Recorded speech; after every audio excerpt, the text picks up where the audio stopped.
Okay, so we're gonna make pinch pots with textured patterns on them that we're gonna get by pressing in various tools to create these. So first we're gonna get a chunk of clay, and when you get it, I would cut it into a block like this, not like a slab.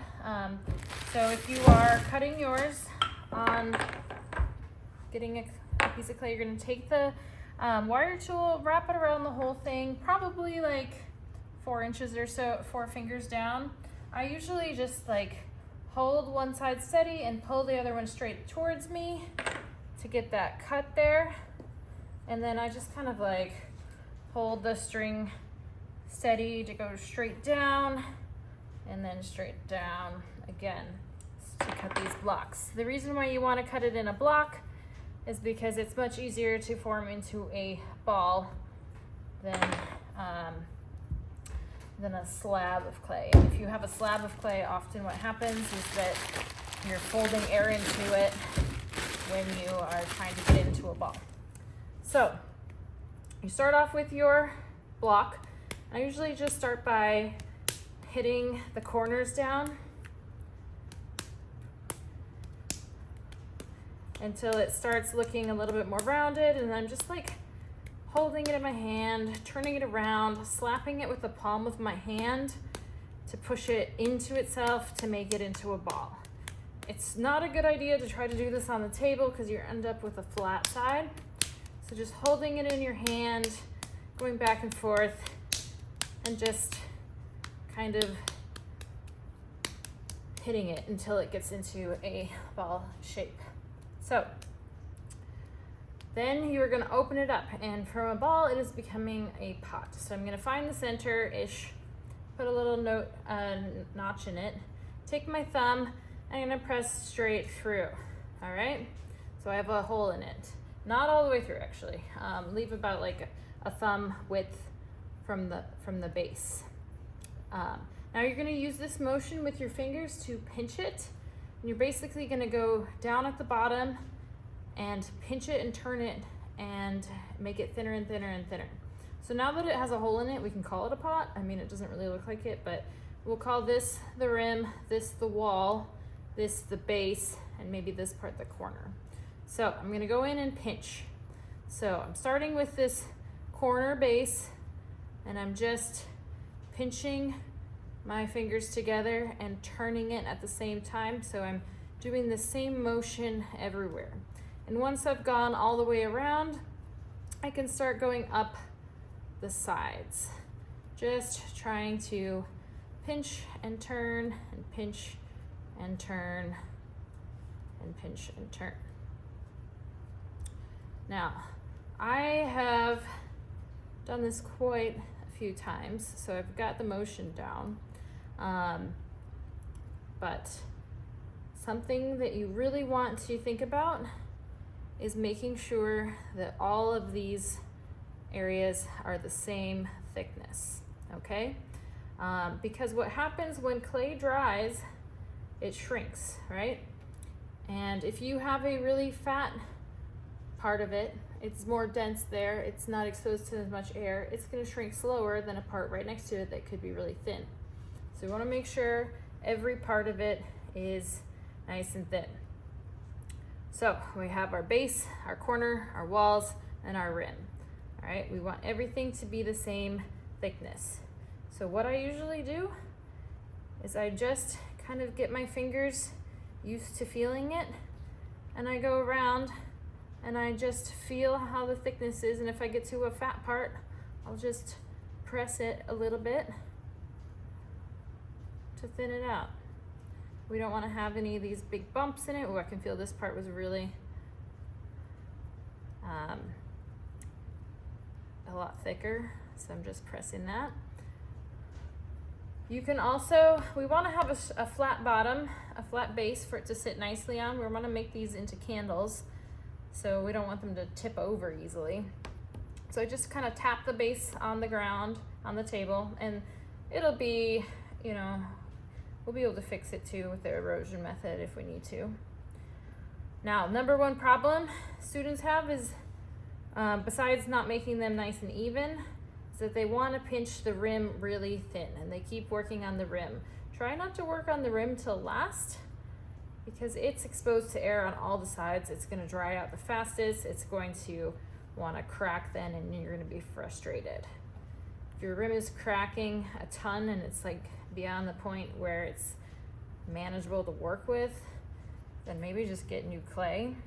If it's like this, it's totally fine. To get rid of cracks, so you're always going to compress, but you don't want to do that until you're done shaping it, because if you compress it and then you're moving it around somewhere else, it's going to move that and it's going to crack again.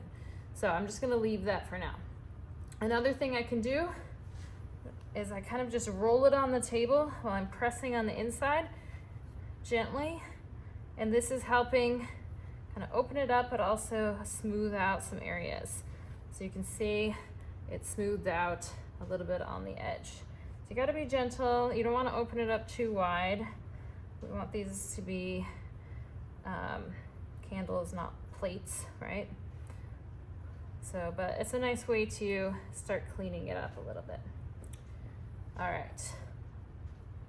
You can also turn it over, tap, tap, tap, and you can flatten the base, or the rim that way. And then I can kind of go in and start fiddling, so you can see where parts were thicker, and I'm just gonna press them out a little bit because I know they have got some extra clay there.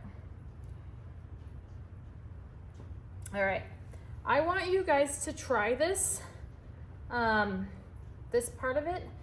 And I did like another one that I purposely did with kind of the major mistakes people make, except for, this is how people sometimes get their rims. And they're so thin that it's really hard to do. Hard to get them to do what you want them to do because they're drying out so fast and cracking. So this is kind of like something that a student might do. And I just want to show you what I want you to try. On your first one, and if it's really terrible on your first one, maybe try it again. But on your first one, I want you to slice through it. So you're going to take a wire tool and you're going to slice all the way through so that you can see the cross section. So I did this one with a really, really fat bottom, thin rim. So it's just going from thin to thick. This is going to dry very unevenly. This part is really dense, really thick. It's not exposed to as much air, especially because the bottom is going to be sitting on the table. There's going to be less airflow compared to this. This is going to dry really fast. So when it dries, it shrinks, and this part's going to shrink really fast, and this part's going to shrink really slow. Most likely, we'll get a crack right in the middle of it. And we don't want that because then it won't be able to hold the wax. It'll spill out the bottom. In the future, when you're making something you want to drink out of or have ice cream, you don't want it to, have a hole in the bottom because it cracked. Another thing is that when it is this thick, it takes a long time for the moisture to come out of the clay. And if there's any moisture left inside the clay when it goes in the kiln, it'll explode, because when it heats up, if there's water still inside, once it goes past 212 degrees Fahrenheit, water boils at that temperature, and it goes, and so then when the moisture, the water that's left in that thick area heats up too fast and it has nowhere to go because it's expanding into gas, it will blow up your piece. So we don't want that to happen either. In fact, one of the biggest things that the goal is for this project is it shouldn't have nothing thicker than like my finger. So a 1/2 inch is about the right thickness for everything.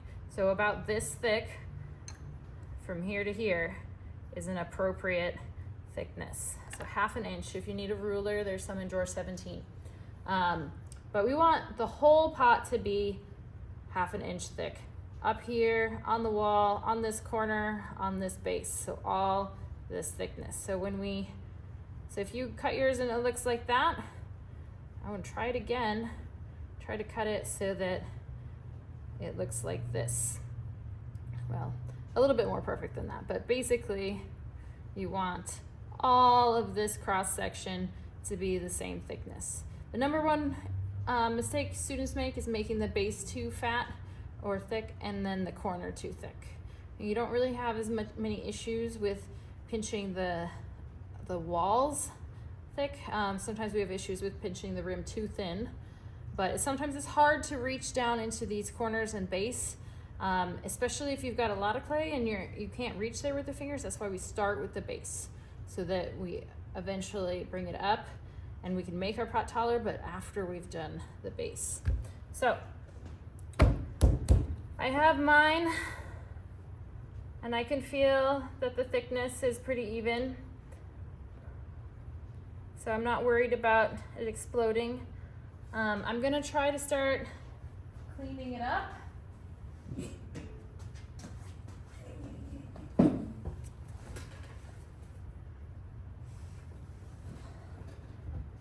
So when you're cleaning up a pot like this, I'm looking at all of the edges and I'm trying to be picky. I want nice smooth surface. I'm feeling any bumps, and I'm gonna start compressing my my rim.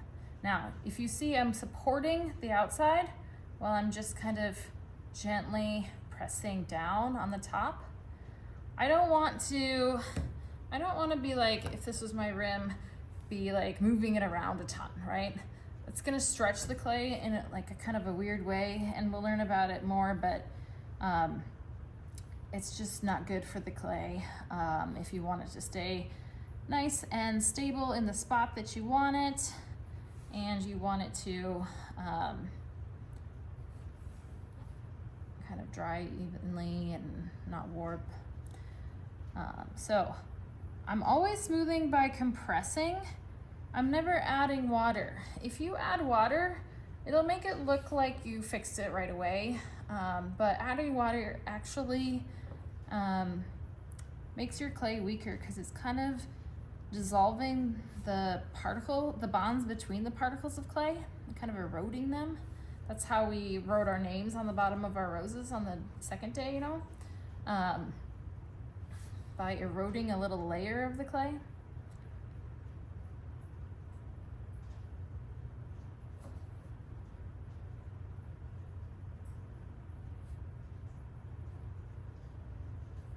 So just going slow.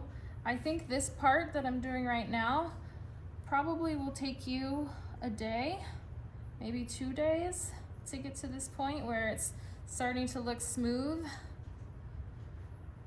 So because your class period, you know, isn't unlimited time, if you are not done working with your clay and you know it needs to stay soft, you need to wrap it in plastic and put it on your shelf with your name on it, so that the next day you can continue working on it. So in the tool room, we have plastic bags. I'm gonna go get one.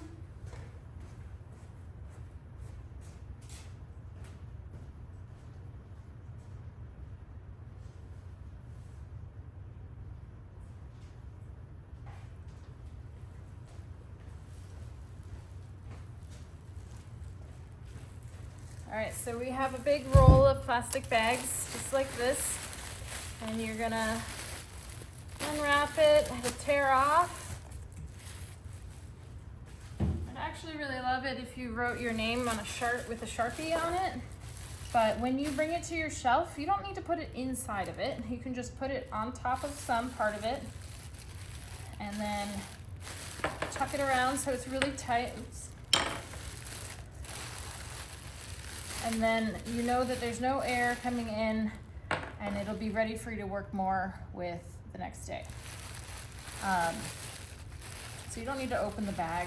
I see people doing that all the time, and it's not necessary. This plastic is a dry cleaning bag, and it's nice if it's double thick, because then you have a little bit less chance of any air coming through. The plastic, you know, can be thin. All right, so I've done a little bit.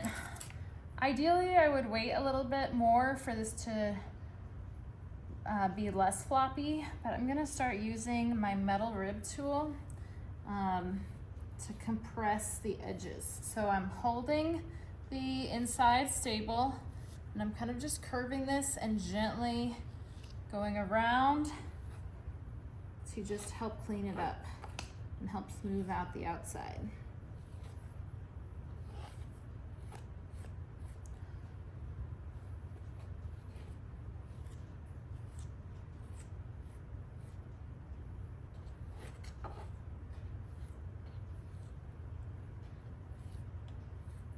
All right, so if you can do that, then if it's still like this kind of floppy, I would probably wrap it up and let it dry one night. I still would wrap it up. I wouldn't leave it, if you just leave it completely exposed to the air, it'll dry out too much. So I'm going to let this dry for a little bit and then I'll show you what the next steps are.